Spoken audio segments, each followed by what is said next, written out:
The numbers stopped matching long before anyone understood what was missing.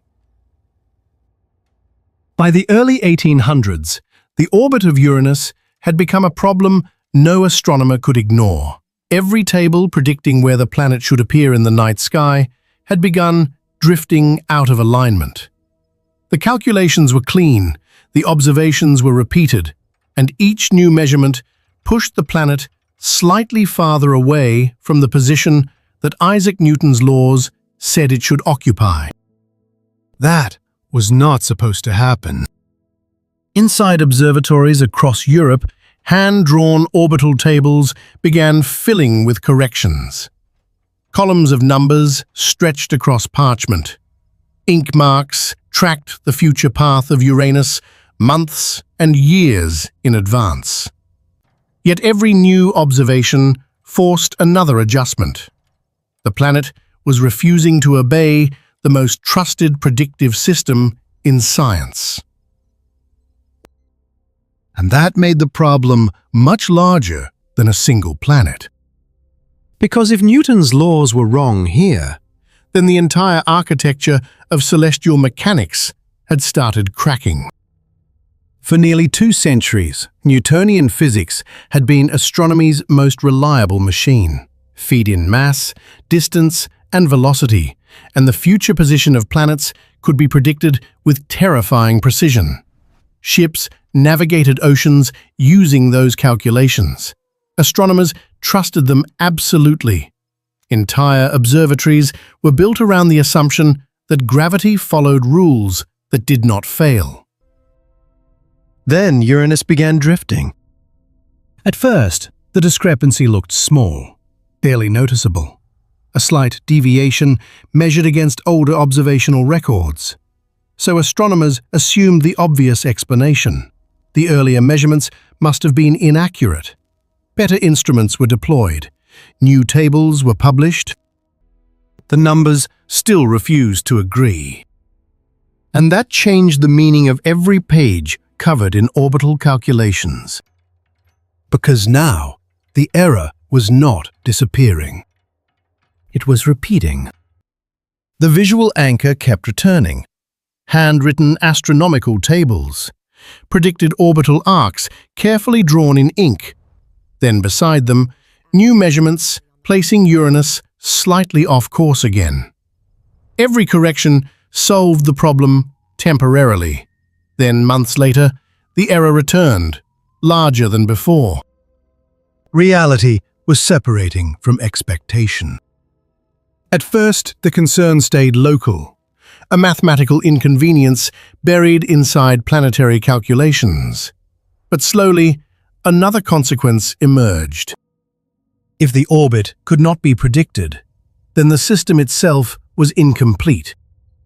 Astronomers began asking a far more dangerous question. Not whether Uranus was behaving strangely. Whether the solar system itself was missing something massive enough to interfere. And that possibility triggered one of the strangest scientific races in history. In Britain, mathematician John Couch Adams began studying the discrepancy in secret. Instead of assuming Newton's laws were failing, he made a different assumption. The equations were correct. Something invisible was pulling on Uranus. Somewhere beyond the edge of the known solar system, a hidden object might be exerting gravitational force strong enough to drag the planet away from its predicted path. At nearly the same time in France, mathematician Urbain le Verrier reached the exact same conclusion. Now, the pressure changed completely. This was no longer about fixing orbital tables. 2 nations were racing to calculate the location of an object nobody had ever seen. And failure carried consequences beyond astronomy.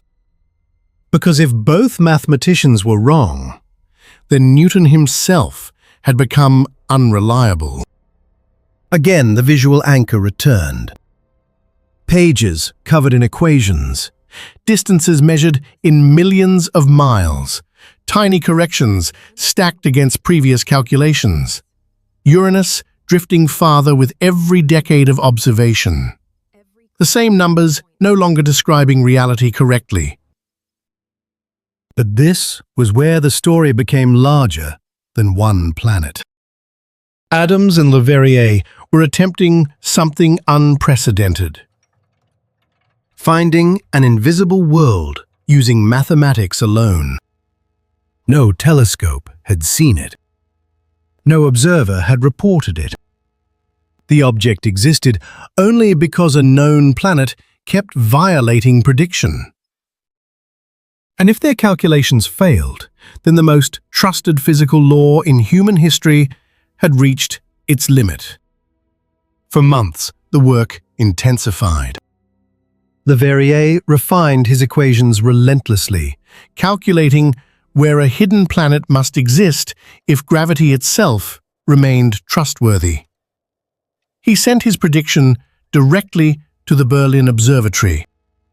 His message contained coordinates. A patch of darkness in space. A place where nothing visible had ever been recorded.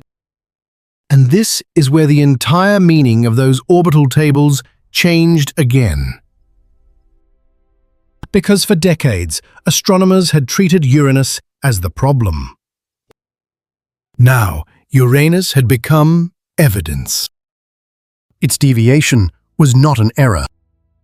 It was a message. On the night of September 23, 1846, astronomer Johann Gottfried Galle pointed his telescope exactly where Verrier predicted. Within hours, he found it. Neptune. A massive planet sitting almost precisely where mathematics said an invisible object had to exist.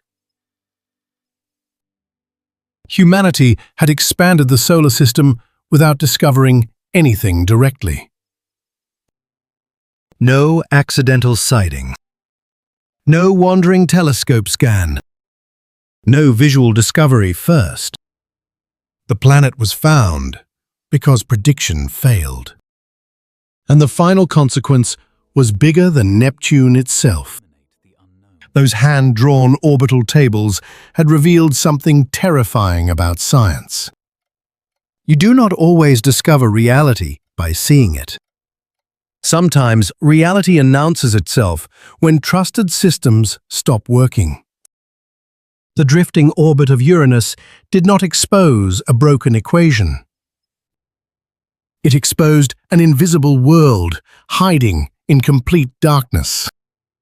Sometimes the numbers see first.